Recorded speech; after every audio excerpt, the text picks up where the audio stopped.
Aksi penyerangan rumah doa Jemaat Gereja Kristen Setia Indonesia atau GKSI Anugerah Padang pada Minggu 27 Juli dikecam banyak pihak. Tapi anehnya Wakil Gubernur Sumatera Barat, Vasco Remi seolah membenarkan aksi perusakan itu. Dia bilang nggak bakal ada asap kalau nggak ada api. Kejadian ini tentu ada penyebab dan kami sedang dalami secara menyeluruh, ucap Vasco. Pernyataan ini seolah mengatakan justru yang menjadi penyebab perusakan itu adalah anak-anak yang lagi berdoa. Bisa-bisanya ya seorang pejabat negara berkata demikian. Pernyataan itu pun dikecam oleh banyak warganet.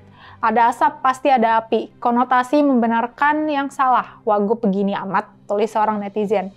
Waduh, kacau statementnya. Anak-anak mau belajar agama, masa iya membuat orang lain menjadi marah? Tulis yang lainnya. Lihatlah anak-anak itu bang, menjerit, menangis, kesakitan. Harusnya itu lebih dari apapun bang.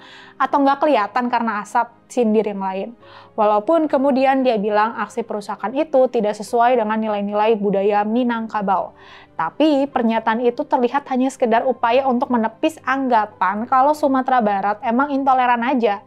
Yang lebih aneh lagi para pelaku perusakan itu. Setelah terancam penjara, mereka minta agar kasus itu diselesaikan dengan cara damai.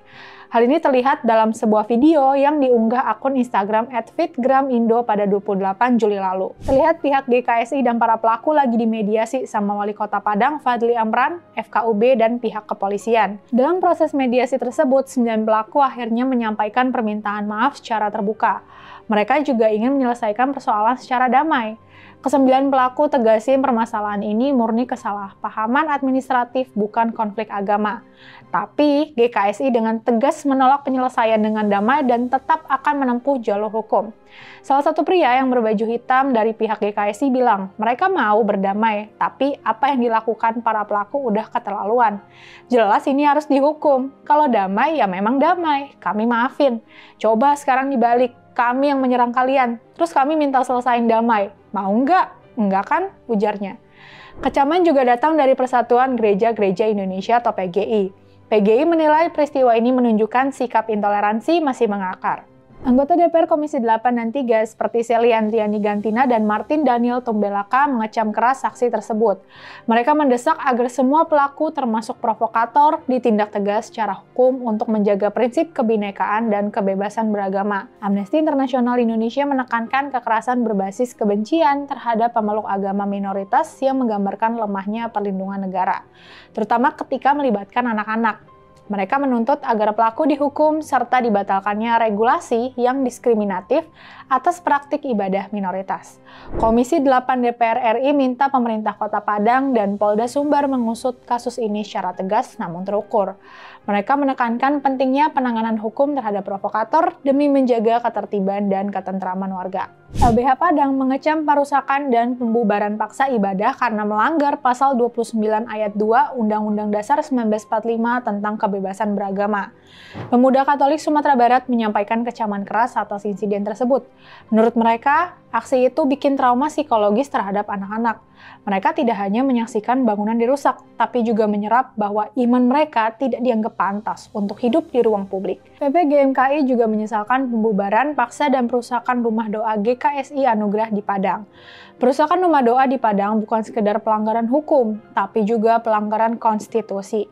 Karenanya, sudah tidak perlu lagi ada toleransi terhadap perilaku intoleran. Negara nggak boleh kalah oleh tekanan massa yang menolak keberagaman. Tegakkan keadilan dan tindak tegas para pelaku intoleran. Salam saudara-saudara, itulah dia video yang baru saja kita tonton tadi videonya. Bagaimana seorang wakil gubernur, yaitu Sumbar, seolah-olah membela pelaku intoleran dan mengatakan bahwa pasti ada penyebab kenapa terjadi pelarangan, yaitu rumah tersebut. Dan dalam video yang sudah kita dengarkan barusan, seolah-olah wakil gubernur ini membela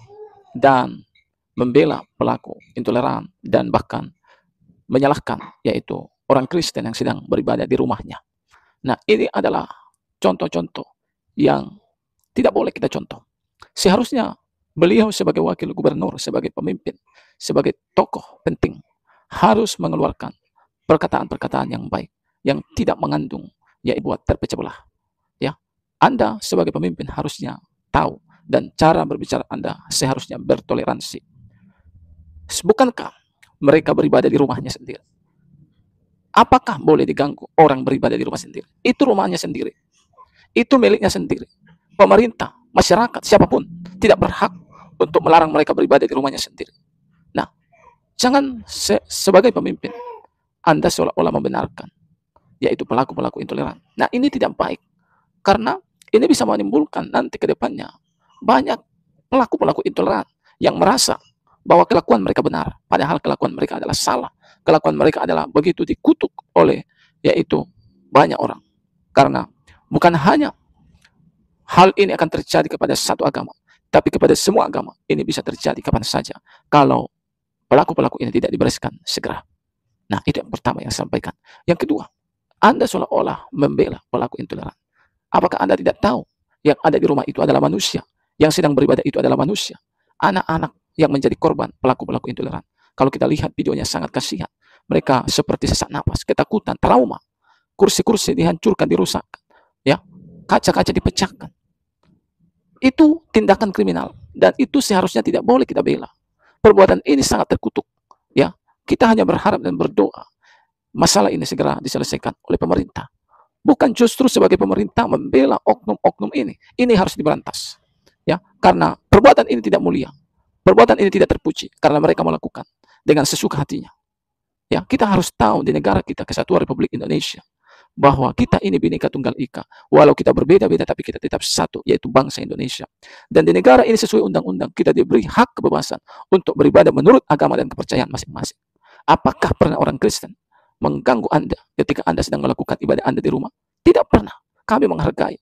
Kami toleran. Ya, jangan kita berlaku intoleran di negara ini. Ya, itu perlu kita pahami.